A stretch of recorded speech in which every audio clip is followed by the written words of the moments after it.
So welcome back to Data Types and Operators. At this point in the tutorial, I will not have any code. I will just explain some basic stuff we need for the further code interpretation.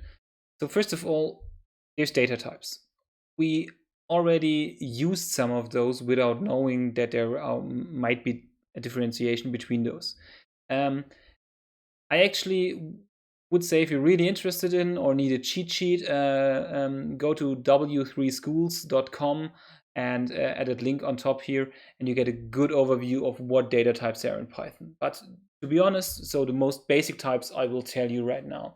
Data types means we stored some stuff in variables, for example, strings and numbers, and there could be different ones. There could be a string is somehow a text type, so it's some letters in a row.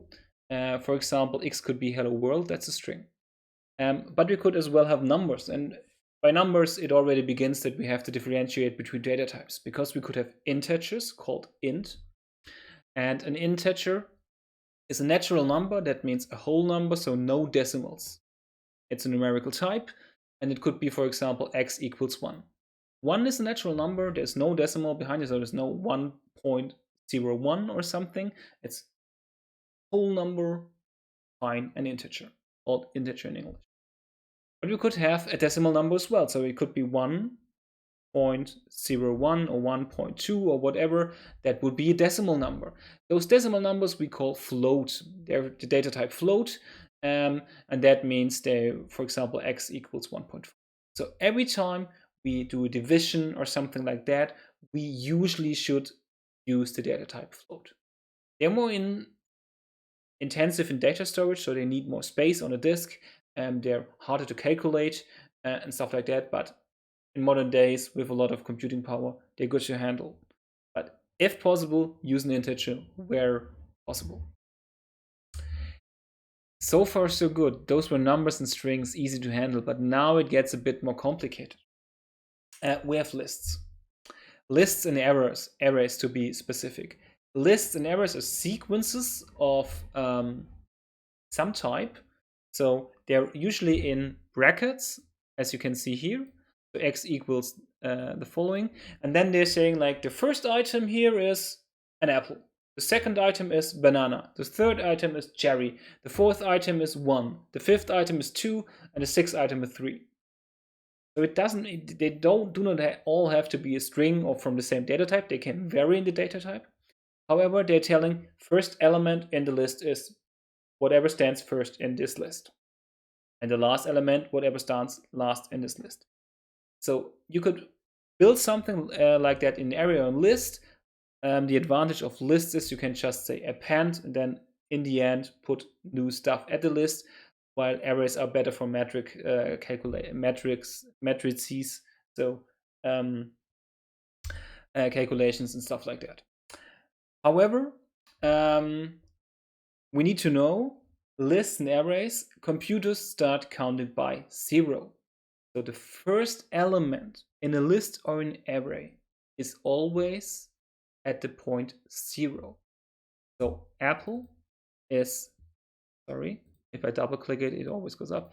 Apple here is at list point 0. Banana is at list point 1. Cherry at 2. The 1 at 3. 4, 5. So a list where the last entry is a 5 means there are 6 entries in the list, since we calculated from 0. So we have one additional value, one additional number we have to. Okay. Then we have bools or booleans, short in Python bool. Those are basically either true or false. That's why they're called bool, because they have a binary state.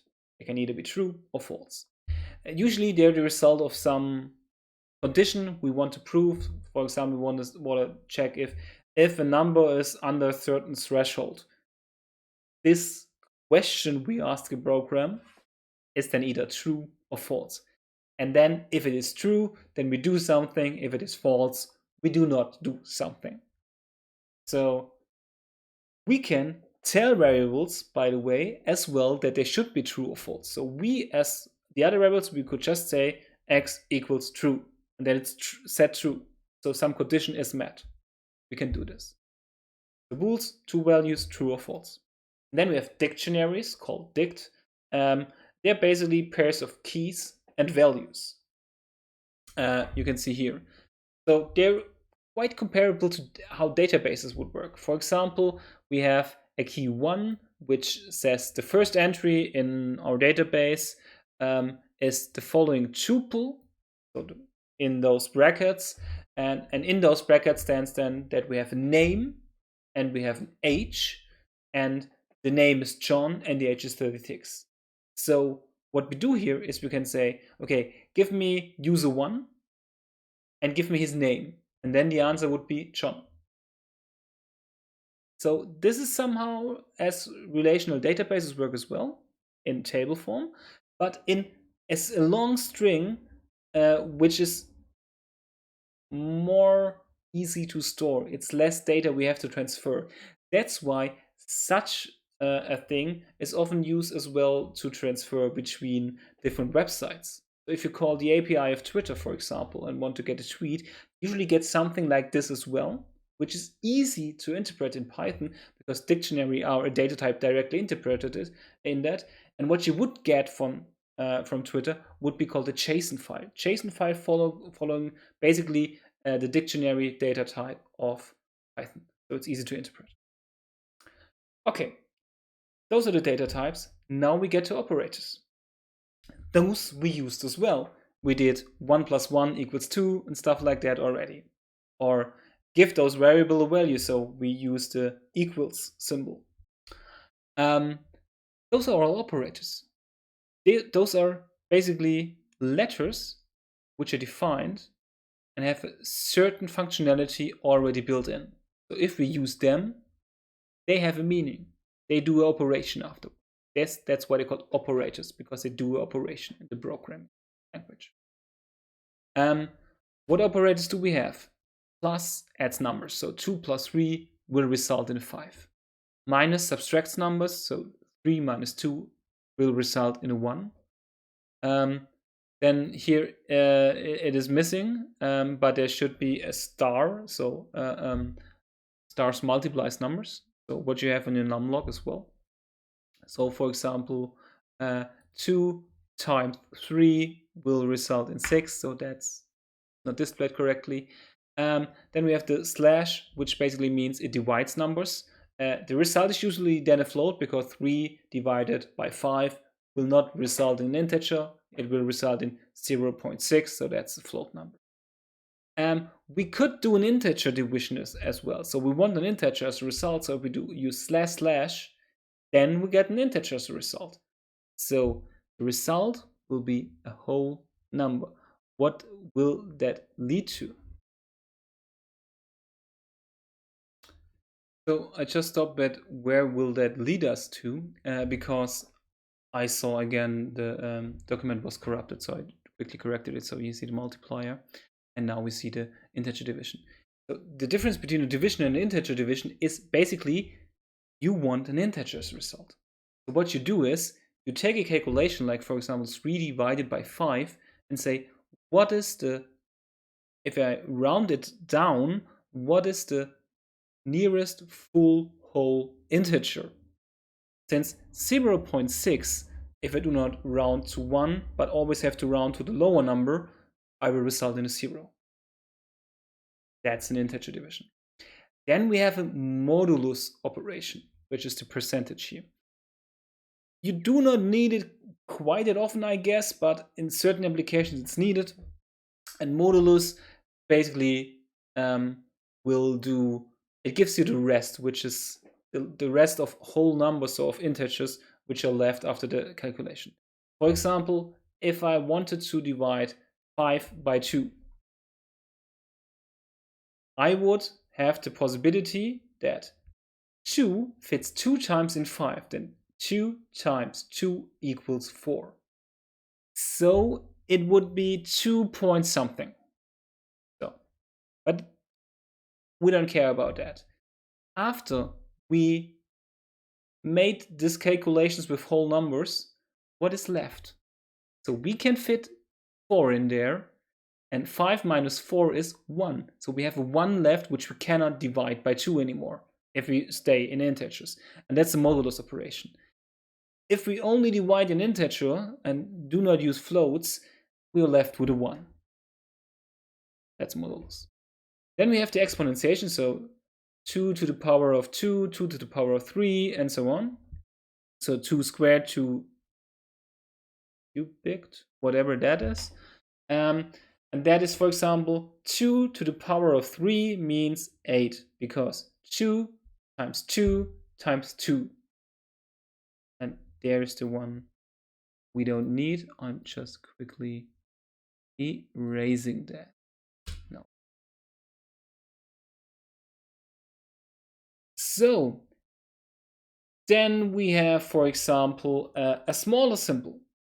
That's an operator which compares two values, two numbers, and compares if the one left on the smaller bracket is smaller than the one on the right, it returns true. If not, it returns false. For example, 3 is actually bigger than 2, so the statement is false. 2 is actually smaller than 3, so the statement is true. A bigger symbol makes the same the other way around. 3 is actually bigger than 2, so true. 2 is actually bigger than 3, so false. So what happens if they're exactly the same size? Then it would still be a false here, because there we have smaller and equal to and greater and equal to, which then, if they're the same size, gives the true, or if they're smaller, and it gives the true if they're the same size or bigger. We have an equal to as well. That's not just a normal equal, because that we already need for applying something to a variable. So we need an equal means equal to. So we say if 3 equals 2, that's false, but 3 equals 3, that would be true. And then we have a not equal to, so that's an exclamation mark, and then the equal symbol, that's a not equal. So 3 does not equal 2 is a true statement, and 3 does not equal 3 would be a false statement. And then we can basically combine such operators with one another, and therefore we have and, or, and not. And means if both statements are true, then it returns true. So the left side of and has to be true, and the right side of and has to be true. For example, we could combine the statements 4 is smaller than 5 with 4 is smaller than 10. 4 smaller than 10 is the true statement. 4 smaller than 5 is the true statement. We combine it with an and, so the result would be true, because left is true, right is true. If one of them would be false, the whole statement would be false, either left or right. You can make an or. There it is enough if one side is true, because either the left side is true or the right side is true. So if we go in here and do correctly write an or, then that should be the result should be 5 is smaller than 4 is smaller than 5. This is a true statement, but 4 isn't smaller than 2. This is false, but we have an or here, so that is still true in the combination. If here would standing an and, that would be a false statement. And then we have the not, the final one, that returns exactly the opposite. So if the statement is true, it returns a false, and if the statement is false, it returns a true. Meaning, for example, 5 is bigger than 3, 5 is bigger than 10, we have an and, both sides are true, so that would be a true statement, but we write not in front of that, so the result is false because we negate the results. So, thanks for your attention. See you in the next video.